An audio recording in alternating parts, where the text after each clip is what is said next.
Good evening, everyone, and welcome to Stories That Connect Us. I'm Mary Arufo. I am a trustee for the New Jersey Association of Gifted Children, and I am your host for this evening.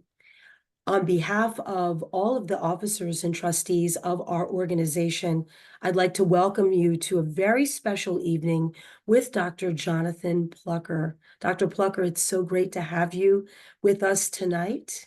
Thank you, Welcome. Mary. Thank you. I'm very Absolutely. excited to speak to you and answer people's questions tonight. Wonderful. It is our pleasure. And one of the things that I'd like to just talk a little bit about before we get started, especially for our audience, is that Stories That Connect Us is an opportunity for those of us here with NJAGC to actually have the opportunity to speak with individuals that are in the world of gifted education.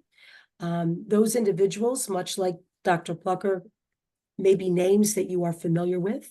Sometimes not so much. We may talk to a practitioner or a student. But in this case, we have the very, very special opportunity to talk with Jonathan Plucker. And just a little bit about Dr. Plucker before we begin.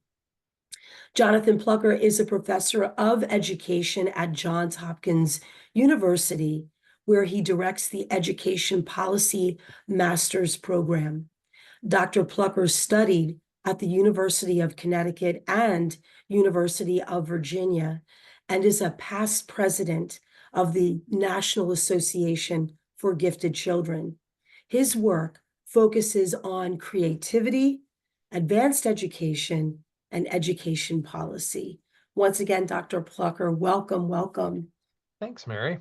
Absolutely. So let's begin where I enjoy first with my guests, and that's really peeling back the layers on the individual that you are outside of all of the work that you have done in terms of books that you have written, research that you're involved with, um, places that you've traveled to work with other individuals in the world of education, universities where you have landed and do work with as well. Let's set that aside just for a couple of minutes and let's talk about the individual that you are. And the first question that I have for you, Dr. Plucker, is this.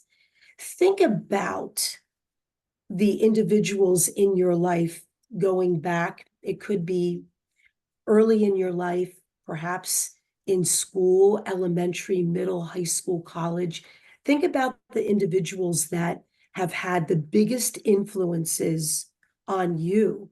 Um, and who would you describe? They could be a couple of people, one or two people, or others.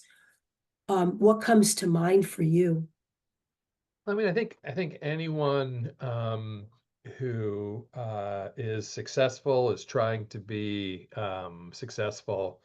It would just be a laundry list that we could talk about for an hour of just all the people who have helped me along the way.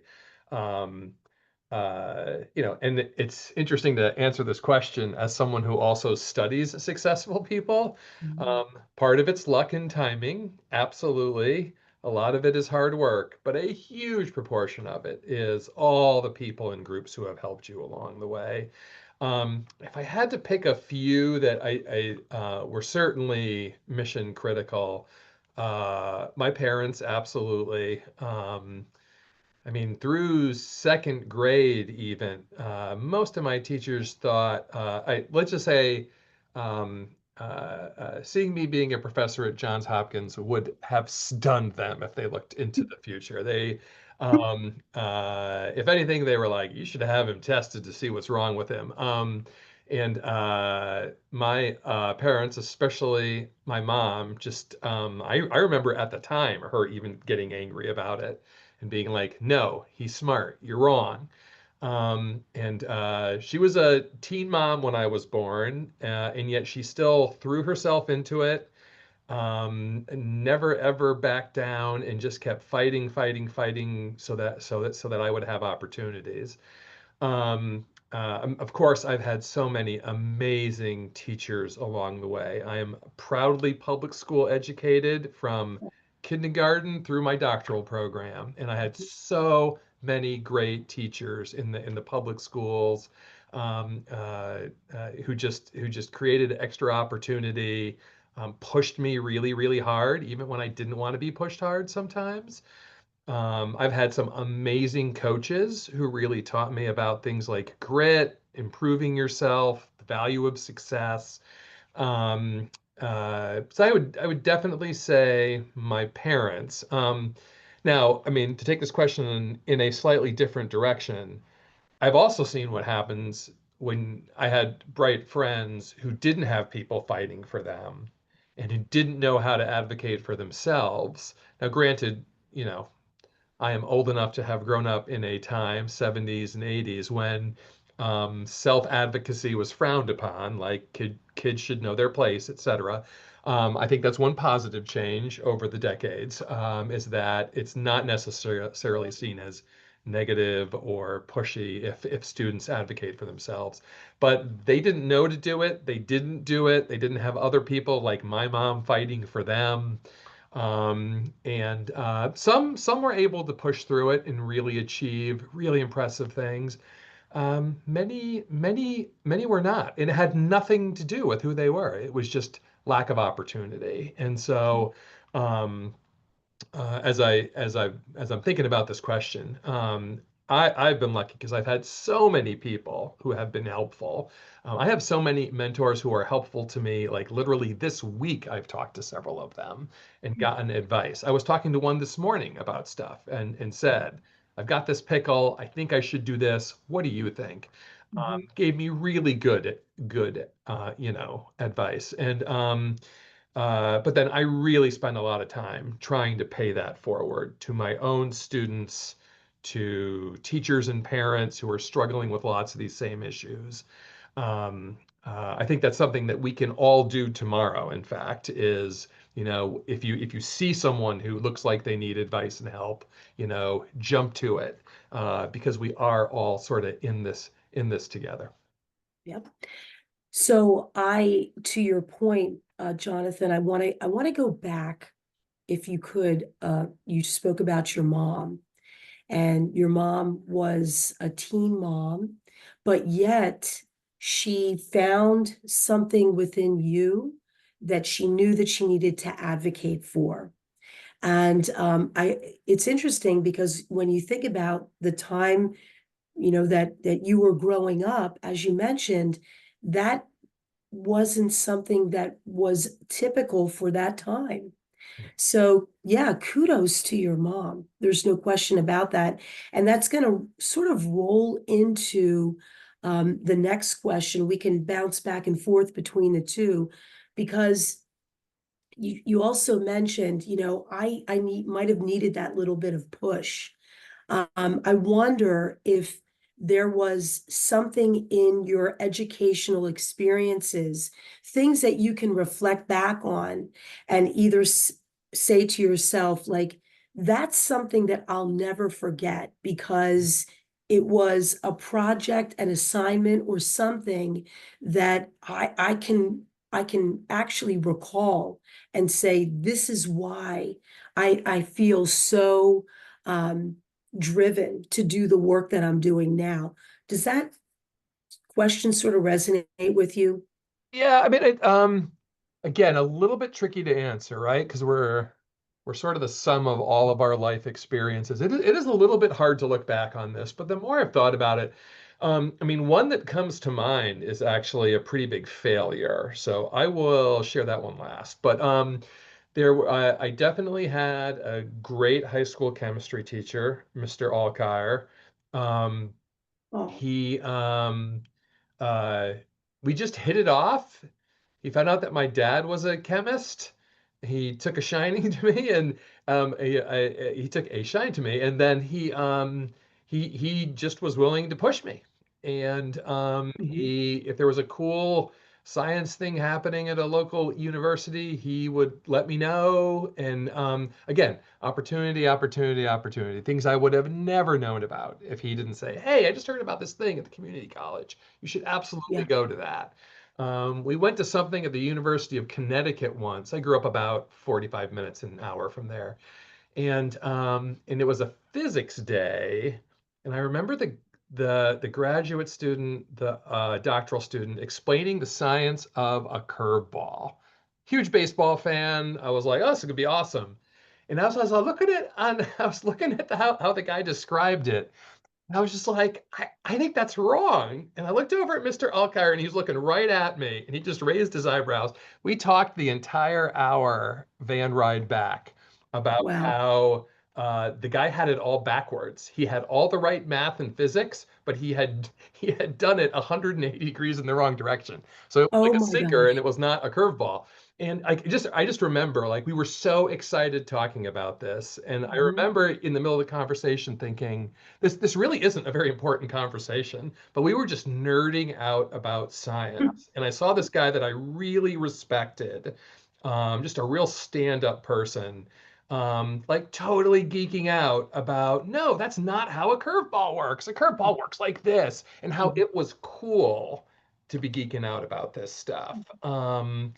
And I could give some other example. I could think of lots of sports examples. Jim Cavallari was a coach of mine my last year of high school. Um, I was pretty good in various sports, but I had just been stagnating for over a year, and he just kind of pulled me aside every single day for maybe 5 minutes as he caught me walking in the hallways of school, and just pushing, pushing, pushing a little bit. And then when I finally broke through, he was like the first person to come up to me and be like, "I knew it. I knew Mhm. it. Now keep doing it in life. Go, Mhm. go, go." Mhm. I will certainly never ever forget that. And then the big failure. I wrote a paper. It must have been my senior year of high school, middle of the year. We had to write a big term paper. I loved to write. I thought I crushed this paper. I put so much time into it, and it was a great lesson because I got a C. He gave me an A for structure and the overall quality of the writing. And he gave me an F for content and Oh, said, wow. "This is garbage." And it hurt. It didn't hurt that much though, because as soon as I read it, I thought, "Oh, he's totally right." I Mhm. spent so much time focusing on the presentation that the quality of the ideas, this is like garbage. This is like Mhm. Saturday morning cartoon fluff. And so it definitely hurt. But it was probably the worst grade I got on a paper in high school or college. And but when I really sat back and thought about it, I was like, no, no, no, no. Like, where are the good ideas here? Like, ideas matter first and foremost. And so those are like the first few things that came to mind as you asked the question. I love that example only because very often, teaching our kids, that learning from failure can be one of the best lessons that they can embrace.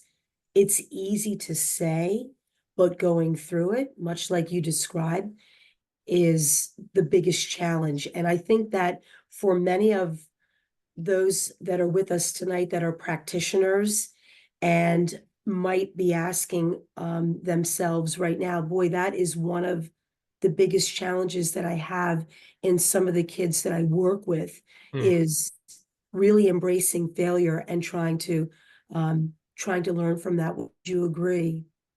Yeah, I mean, uh, if you're a talented person and you're not struggling at times, Mhm. then you're not being pushed hard enough, and you're not pushing yourself hard enough.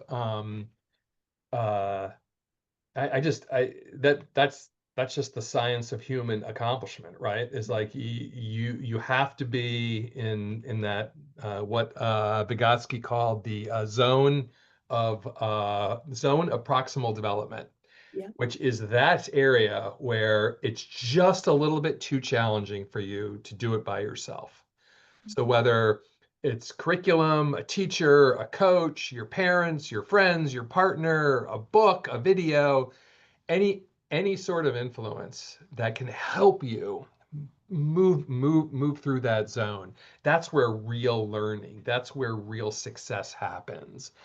If you're always like right below the zone of proximal development, then you are not meeting your potential by any stretch of the imagination. There is no question that school is so easy for such a large percentage of our students.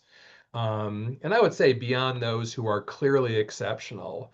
I've seen we've in fact we have done some of these studies where up to like a third of students are just bored out of their mind through lack of challenge. And so we should be pushing all students a lot harder.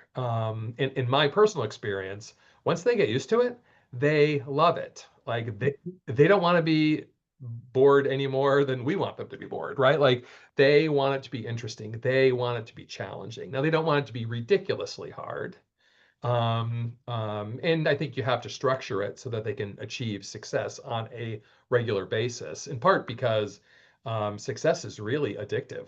And if you can learn and do hard things, it makes you want to learn and do harder things.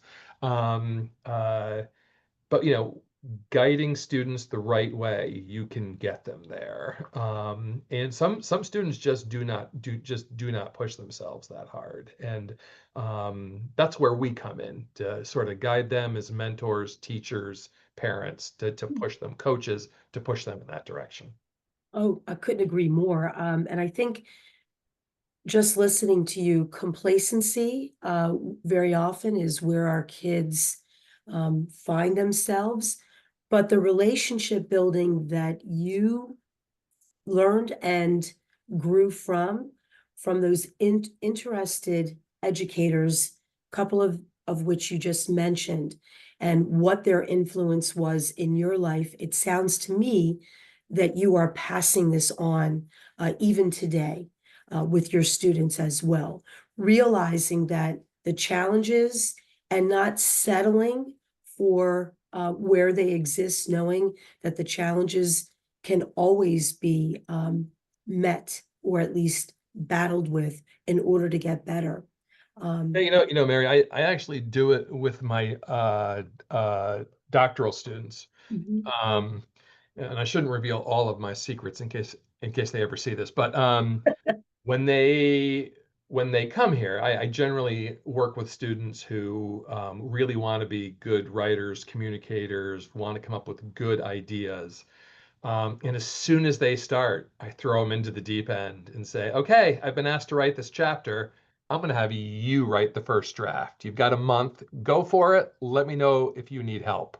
Um, they're always just stunned. They're like, but I haven't done this before. And I'm like, well, in a month, you're going to be able to say that you did. Uh, and sometimes it's a little bumpy and we have to help them and scaffold a little bit. But then you know what? They do it. They're surprised that they were able to do it. Then we give them another opportunity a couple months later. That one's a little bit easier. Now they're searching out opportunities to do it on their own. And I think that's just challenging students is something, and I'm sure that you and I'll get into this at some point. But one of my big concerns about K-12 education in general is we just treat students like, snowflakes. And I think it's so demeaning to our children. I so often hear, well, we can't do acceleration with a student because what if it doesn't work? Or we can't try this with them, or we can't push them too hard because what if it doesn't work? And you know what? 90% of the time, if it doesn't work, you go back to what you were doing before. The kid has already forgotten that it happened, right? But we've just sort of, I don't know what the right verb is here, but we've infantilized. I don't know if that's even a word, but we have just sort of lowered our expectations for what any student can do. And I think that especially hurts very, very talented students who have so much potential. Many could be doing college level work by the time they're freshmen and sophomores in high school, and probably should be. But we don't want to accelerate them too much because what could happen if it doesn't work? I just think that that's silly, and it's not an attitude that we had decades ago when, like in the 1940s and 1950s, early entrance to college was very common in this country. Now it's almost unheard of beyond a few special programs. Why? Oh, because we're so worried about students interacting. You don't. Now it's not a problem. In the 40s and 50s, I would have been really nervous about it. Now, come on, right? So it just this way that we're sort of babying students, and I think that's where this lack of challenge comes from. Is what if they get upset?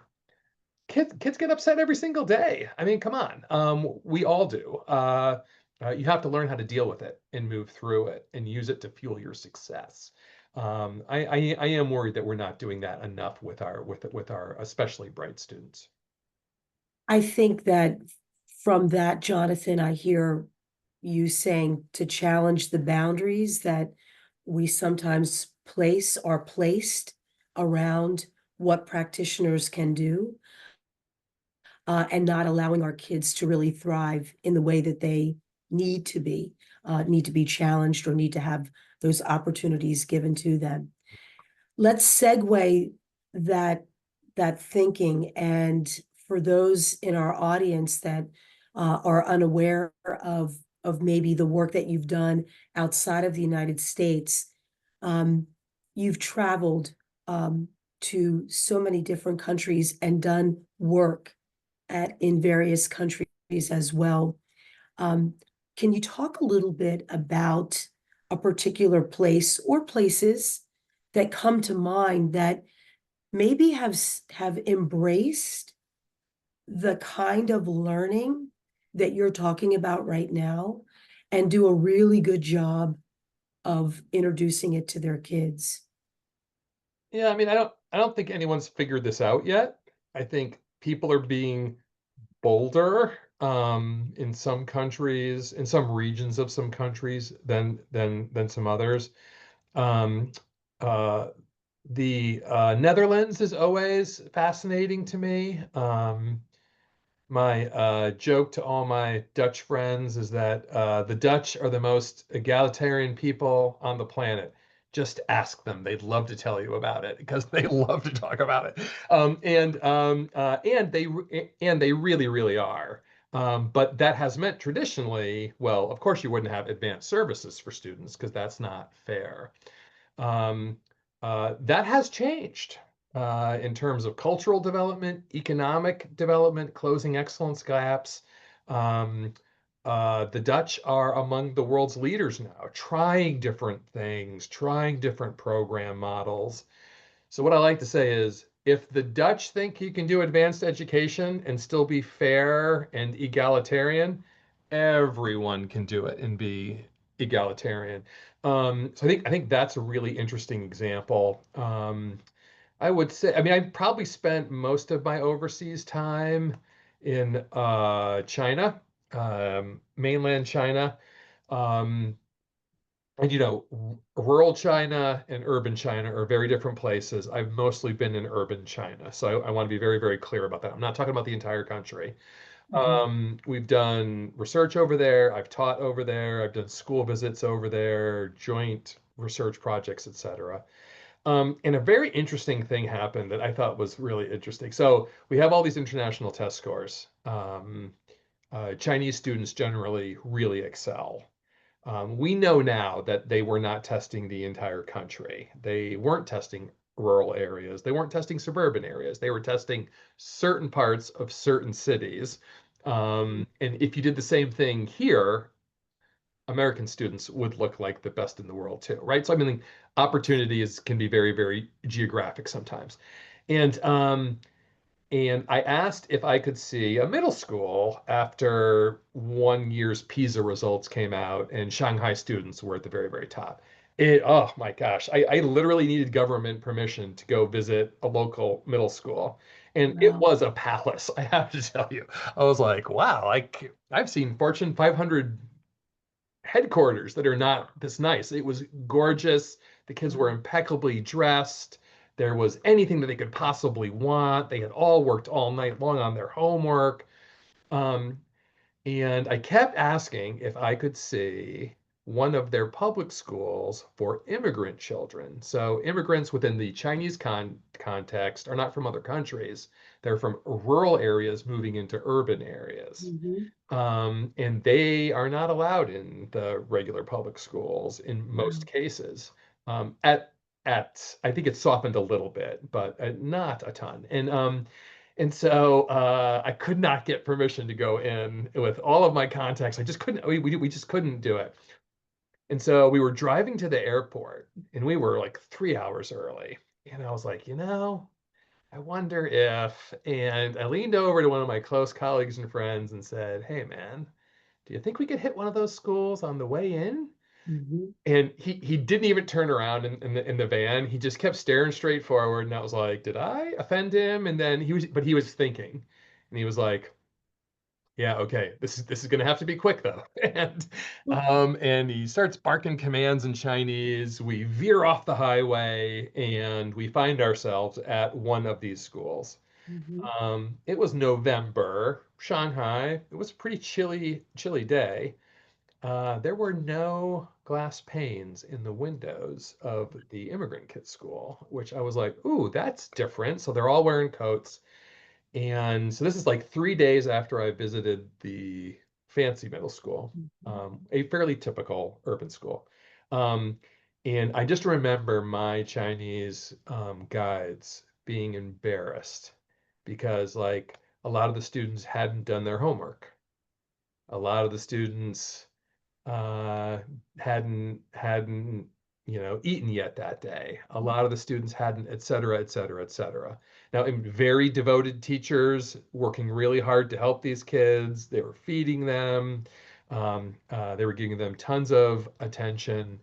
So it was really interesting, though, to see. Um, and yet and like the leader of those schools were so proud of those kids like these are kids who just don't have all these opportunities that those kids 5 miles away had, but they could have been on Mars. It was such a different experience. Stuff like that always really stays with me, and I think it's good to have experiences like that too, where you see what the haves and have-nots truly experience and how radically different it is. And yet, like they're all fifth graders, right? Like they're all loved by somebody. They all want to contribute. They all want to be part of something bigger than themselves, just like us. Some people really are born on second base. That's not their fault. But Mhm. some are born in the parking lot of the baseball stadium. You have to help them get to second base. And it's sort of experiences like that in different countries. And of course, it's just interesting to see culturally how different cultures approach issues of education and family. Um, that's always fun. But I'm when I'm doing things like that, I'm generally looking for those sharp contrasts, because that's where I think we kind of learn about ourselves, we learn about our friends, and in other places. So like, again, the Dutch saying gifted education is a good thing. That's a pretty sharp historical contrast there. China, students within miles of each other having vastly different experiences and yet all striving towards the same goals. I think I think that's the most interesting part of that type of work. I am just that whole story was fascinating, only uh, and the word culture keeps coming back to me for the mere fact that you spoke about the students in the middle school with no panes of glass as immigrants from the rural area of China. I mean, China's just, that's just the vastness of it all and how these children exist and the comparison of it as well. Um, it is a fascinating story to hear from you, Jonathan, and the work. You were lucky that the friend that was in the van was able to veer off a little bit so that you could get I a mean, glimpse. and I'm gonna be honest with you, Mary. I fully expected him to say, No. "Stop! You're gonna get us in trouble." Mhm. No. But it was a really stand-up thing for him for him to do for me, and Well, I it respect sounds, a lot. yeah, and it sounds like you have that type of a relationship with that individual where he needed you to see that as well, so that you Yeah, could yeah, get absolutely. a better vision. That's a fascinating story, really is. Jonathan, I want to talk just a little bit before we get to questions.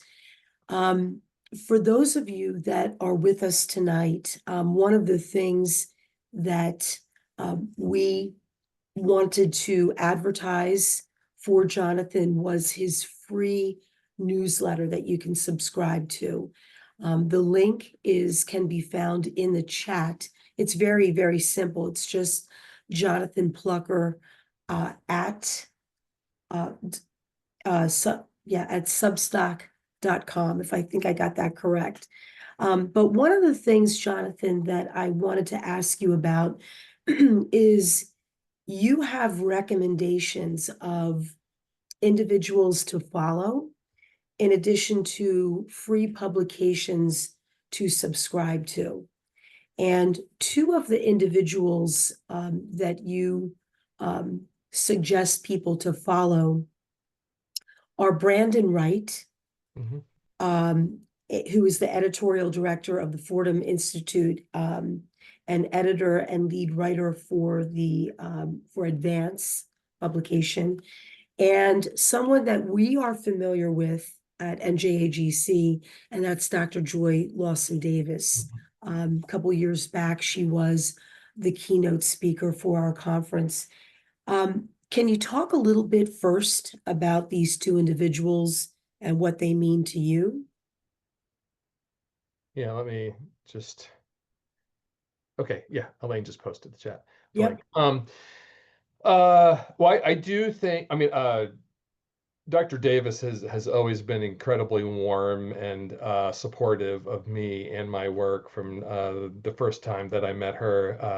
I believe she has spoken at your state conference at least once, if not more than that. She has taught for us here at Hopkins. Just a really kind person, very smart, doing really good work on sort of equity and advanced learning. Brandon and I should say there are Brandon's awesome. I think the world of Brandon. He's also been extremely supportive. He also has several colleagues at the Fordham Institute who have been champions of gifted ed, advanced ed, when lots of other think tanks would not touch this topic with a 100-foot pole. And they have steadfastly just kept trying to chip away with policymakers at the state and federal level. It's been so great to have them, to have their support, and I really like that advanced newsletter. My newsletter goes all over the place, like I tend to do. Advance is like very tightly focused on advanced learning, gifted students. As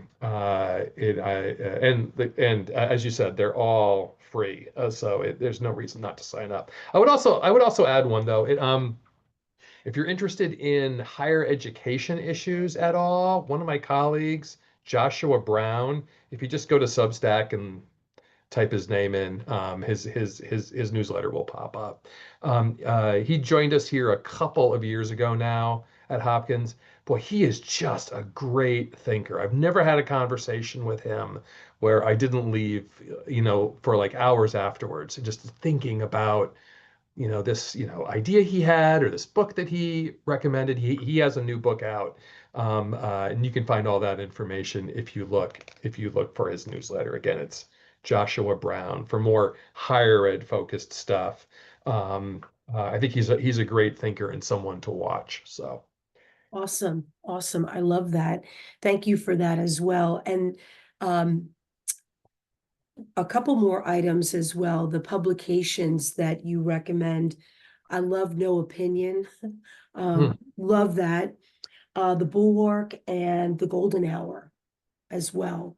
Those three. Yeah, the Bulwark is a bunch of center rightists who are not populists. You can read whatever politics you want into that, but I just think that they have sort of the best center right perspective on lots of different issues. Um, and again, I think it's important. This is something that we preach to all of our policy students. For example, it's not uncommon for a policy student to come in and say, I can learn nothing from the left, or I can learn nothing from the right, or I can learn nothing from. And I usually just nod politely, and then I smile and I say, "Well, this is going to be a bumpy few months for you, isn't it?" And then we expose them to perspectives they didn't even know existed before. And obviously, the entire thinking there is you have to expose yourself to all different sides of different issues. You need to read Black conservatives, white liberals, yeah, everybody, and that's how you figure out what you really believe, and it makes your defense of your own beliefs that much stronger. And that's why I like the Bulwark. Is sometimes it challenges me. Sometimes I'm like, yeah, absolutely, but it is not populist, and we'll just leave it at that. Uh, No Opinion is the former economics professor, now independent economist Noah Smith's newsletter. About every third issue is free. And he usually has sales for, subscriptions throughout the year. Yes. I think his stuff is just fantastic. He just really does super deep dives every single day on really important issues. And at least a couple times a week, I just find myself going down those rabbit holes, reading all of these studies and commentaries that he provides, just to sort of really help understand what's going on in the world right now, which can be very, very confusing. Mhm. I think it's important, Jonathan, that our audience has a little glimpse into what it is that you love reading, perhaps listening to. Not sure if there's a podcast that you would recommend, or even individuals, the three that you just mentioned, um, that resonate with you in their beliefs, the way that they conduct themselves in the work that they do as well. Just your kind words about Dr. Joy Lawson Davis Mm. is so true. She's a truly kind person. Um, I want to. But Mary, I think this is actually a very important point. Some really smart people are not nice people. There's enough nice people who are smart in the world that I don't think I need to waste my time learning the perspectives from people who I would never want to be in the same room with. And I fall into that trap sometimes where I'm just like, oh, this person is so odious, but I need to know where they're coming from. You know what? There's 100 other people that you can quickly find who have very similar views, who you would actually love to have over for dinner and meet your grandmother, right? And um, uh, I think this, you have to be a tech bro, master of the universe, a little bit cruel and edgy in order to be a successful person. Research tells us that simply is not true. There are incredibly successful people who are just wonderfully kind people, and I'm often telling that to my students too, which is don't waste your time on grumpy, mean people. So. for I could, what that's worth. Jonathan, I couldn't agree with you more. And no, I'll give you a great example from today. I Please. read David Brooks' New York Times column today, and his stuff, like I either love it or it drives me to distraction how far off he is. But you know what? I've seen lots of interactions on TV with him and podcasts. I have friends who have met him. Everyone comes back and says, "What a kind, thoughtful man. He was gracious. He was so incredibly polite, just a great, great guy." And I can read him and disagree with him all day long, and it's just like, all right, this is good. This is just a good intellectual disagreement. I think in this day and age, it's very important for us to seek out kind, nice people who we can argue with and discuss things with, and really have an exchange of ideas. It doesn't all have to be yelling and screaming with angry people. I love that, and I could not agree with you more. And I wish that for everyone that is listening to us this evening, that we can agree to disagree, but at the end of the day, we can walk away and at least have hopefully mutual respect. Uh, Jonathan, I want to end on this if I could. You know, the practitioners that are in front of us every single day, that are the cultivators of talent development and creativity, those that meet with students on a daily basis. Um, I know whenever I am delivering professional development or if I'm in a PD session, I always want something that I can take with me and implement it or think about it and talk to a colleague about it. So there's teachers in front of you and talent development and creativity. This is your wheelhouse. What is it that you would say to those educators today that they can take away and think about in from your perspective? Give them some advice. Yeah. I mean, my standard advice here is, especially from sort of the creativity perspective, we know so much about creativity traces back to attitude. And people who are long-term creative, productive people tend to have a very pro-creativity attitude. Let's find different ways to do these things. Let's find different ways to solve problems. Um, like 20 years ago, that would have been a controversial statement, but so much theory research now, Mary, talks about just the importance of attitude. I would go so far as to say it may not be the main mechanism for things like creativity and talent development, but it's certainly probably the foundation. I don't think I 100% agree with myself there, but it's close. And so for example, whenever we ask people about the most creative thing they've done, the most like the just sort of professional accomplishment that they're most proud of, and more often than not, it starts with them saying, "People told me I couldn't do X. So I went out and I did X." That's attitude. Mhm. That's not skill or anything on that. That is you getting angry that people are selling you short. So you go out and you prove them wrong. Attitude, attitude, attitude. So how do we help students develop those attitudes? We talked about becoming more comfortable with failure and helping them learn from the failure so that they don't keep failing, right? But I think it can be even more straightforward than that. We know that things like modeling make a huge difference.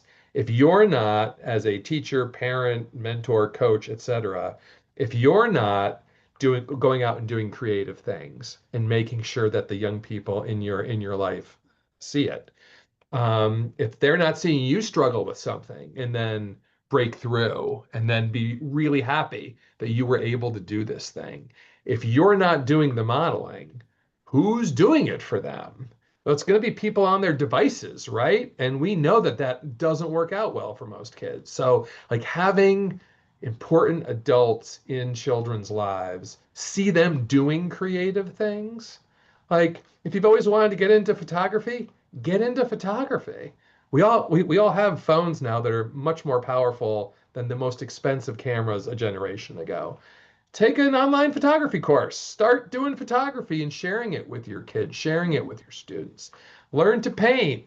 Learn. It could be anything. Start writing some poetry. Take a creative writing class. Whatever it is for you. It is important for young people to see you also doing it. That alone is going to be much more powerful than you just telling them to do it. And I think this is especially true for teachers because one, it really, I'm not going to say it humanizes teachers, but it helps them create a 3D conception of who this adult, this important adult in the classroom is. And that it's not just the person who comes in and gives me spelling tests. It's also the person who loves to garden, who loves to do this, who loves to go on family trips, and is sharing that back to inspire students. I think that's really important. Another really important skill in almost every field is what we call creative articulation. And that's a skill set of essentially any famous creative person that you know who pops into your mind was good at creative articulation. They were good at communicating why their ideas were good solutions to problems. There are very few famous creative people, like super uber famous people, who weren't really good at creative articulation. We know it's a fundamental skill for success in almost every single field. How often do we actually encourage students to practice sharing their work? Yeah. So if you're a parent and your child comes to you and says, "Hey, I just did this," be like, "Great, tell me about it. Why did you do this? Why did you do this? Oh, it's interesting that you used this color over here. Explain that to me a little bit." Not to be critical, even, but just to get them talking about why they're passionate about what they did. You are slowly and subtly building up those articulation skills, which are mission critical now in life. And I would argue with AI coming, um, we need to really inoculate students against the negative effects of AI. And one of that is making sure that children are learning how to do things that machines will never be great at. Machines will never truly be great at reading a room and figuring out how to deliver a specific message to get their ideas across better to the people in the back who are yawning, right? Like that's something that is very difficult for machines to do. Will they get there eventually?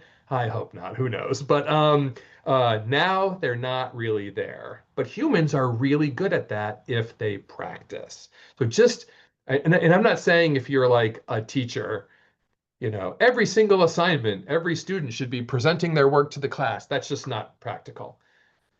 But throughout the year, a little bit more, a little bit more. I think we can also model it in that if you have a student and you're a teacher and you have a student do a project and you don't really love it, but the student seems convinced that it's good, why not give them the opportunity to pitch it to you? And you may have missed it. Um, and the best example I can give of that is, and some of the people here have probably heard me use this example before, but the last time that I taught undergraduates creativity, um, I always make them invent something. Like they actually have to build an invention. They all freak out. I kind of ambush it with them like the week before it's due. Um, they all succeed in the end. Inventing is not that hard. And two of my very best students invented the self-cleaning makeup brush. And I saw them present it to a room of 50 other college students. And I was looking around the room going, am I the only one who thinks this is stupid?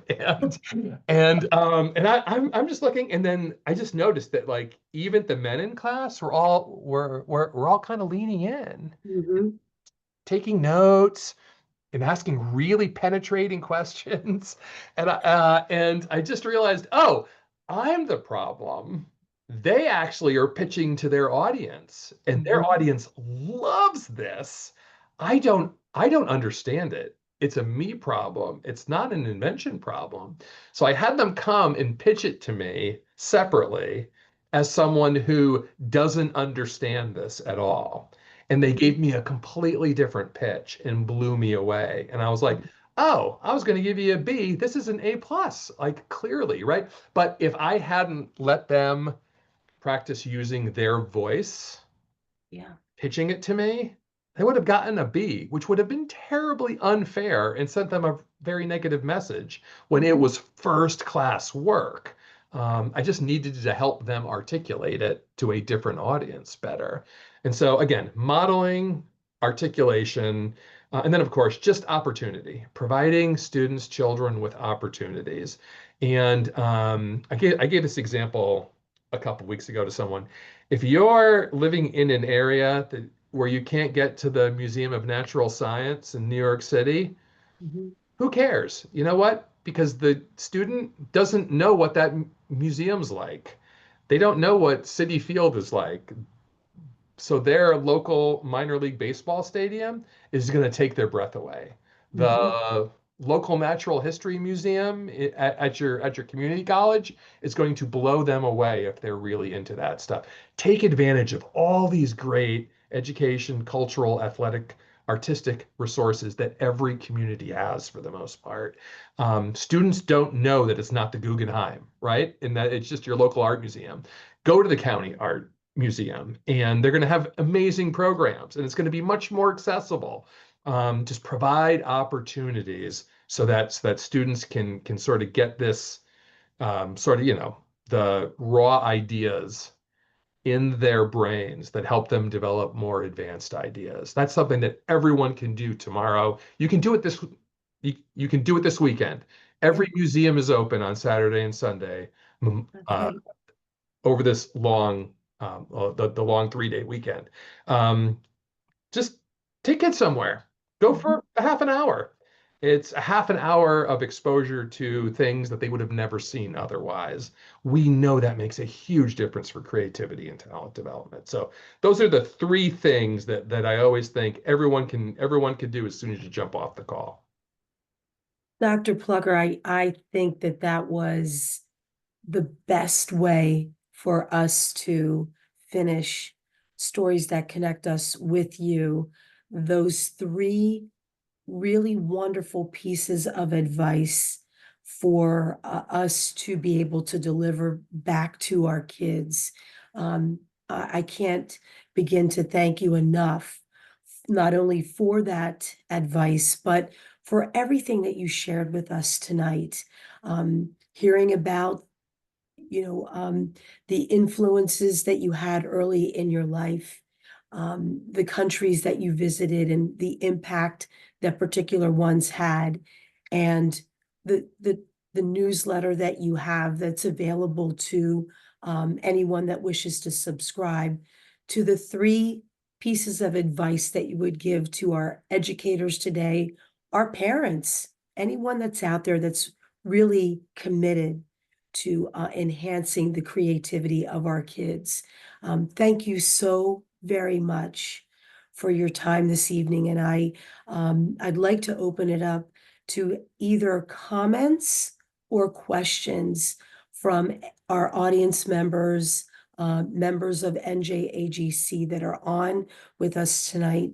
Please feel free to put something into the chat. I know that both our president, Elaine, and our co-VP of programs, Nicole, um, have the ability to be able to give us questions or perhaps might want to say something as well. Um, all righty, so I have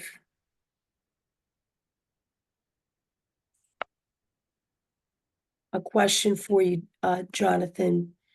Um, so much of Dr. Plucker's research is about acceleration as a best practice for gifted. How can a teacher advocate for accelerated coursework for their students to administration?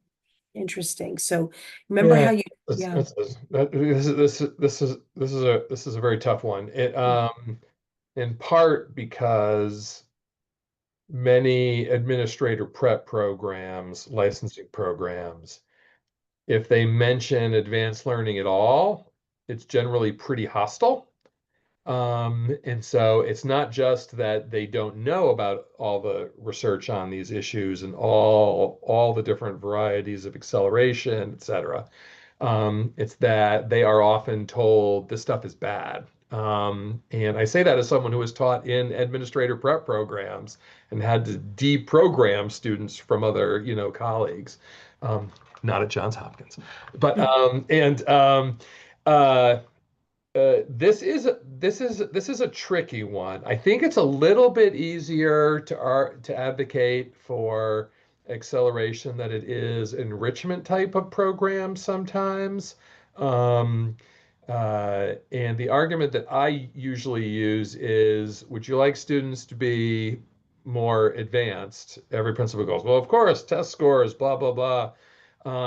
Okay, well, this is one of the most effective research-based ways to do it, and but then to help them and really talk about the fact that this is not 1970s grade skipping. This is not early 80s grade skipping, which is the stereotype that lots of people have in their heads, which is, well, I don't want to put a third grader with fifth graders. Okay, great. No one's recommending that at this point.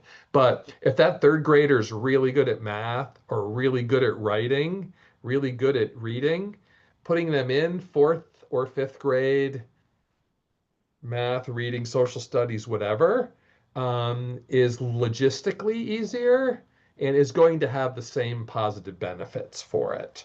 Um, and if anything, the students' test scores are only going to go up. So why not let them do it? And then again, I always end with, you know what? If it doesn't work, we will just go back to what we were doing before. And I guarantee you there will be no harm done here. And we'll have some information about that student that we didn't have before.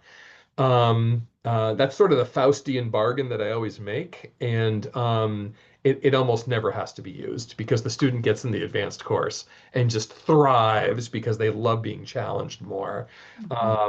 It's not uncommon for that accelerated student to become one of the best, if not the best student in the accelerated class. And so, um, but to me, there's no magic set of formulas to sort of advocate for acceleration. It really is a case by case basis. But again, you shouldn't be surprised if you have a principal, assistant principal, guidance counselor, whoever tell you, oh, no, no, no, acceleration is bad for kids, and be like, oh, actually 50 years of research says the exact opposite, that it's one of the most effective educational interventions, period. So you just have to be but you have to be ready for the pushback because there's a Mhm. lot of sort of ideological pushback on this point.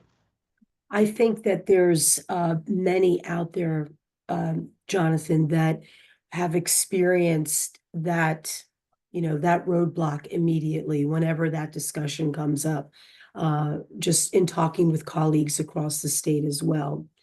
Um, I know that Nicole would like to express her thanks to you for all of the research that you've done, and she's thanking you also for what you've provided tonight. Jonathan, it does not look like there are any additional questions in the chat. It is just about 8 o'clock, and on behalf of our everyone here at NJAGC, I once again want to thank you for your time. I know that life is extremely busy for you, but we cannot thank you enough. I hope you enjoyed everything tonight. I really Yes, do. Yep, Um, awesome. so thank you. But before we leave, I do want to thank NJAGC and its members for being some of the most tireless advocates for advanced learning, both at this local level, state level, and certainly recently at the national level. Um, uh, as we advocate to, try to keep what few gifted ed national resources that we have. If it weren't for the work that NJAGC leaders and members do, we would not have as much support. So your president has been to DC. Dr. Cortina's been. Jennifer Madsen, of course, has just fantastic work in Washington, D.C. And it is an example that I hold up to other states all the time. It's like if we can get New Jersey's diverse politicians on board, every state should be able to do this. So I just want to express my sincere gratitude to the entire organization because it really does make a difference. Oh, thank you, Jonathan. I know that our advocacy team, Jen Madsen, Dr. Lenore Cortina, Elaine, our president, and others that I may not have mentioned, but you are correct. They have really placed a spotlight on our state in terms of gifted education and the advocacy of, and we are proud that you recognize that and talk about us as well too. We appreciate it so, so very much. We hope you'll come back and do another session, perhaps down the road. In the meantime, we wish you all the best in all the work that you're doing. Thank you so much for everything that you do on a daily basis and also for tonight. Thank you. Thank you, Mary. This was a lot of fun. Thank Flattered to be invited. Thank you. Have a good evening, everybody. you too. Thank you.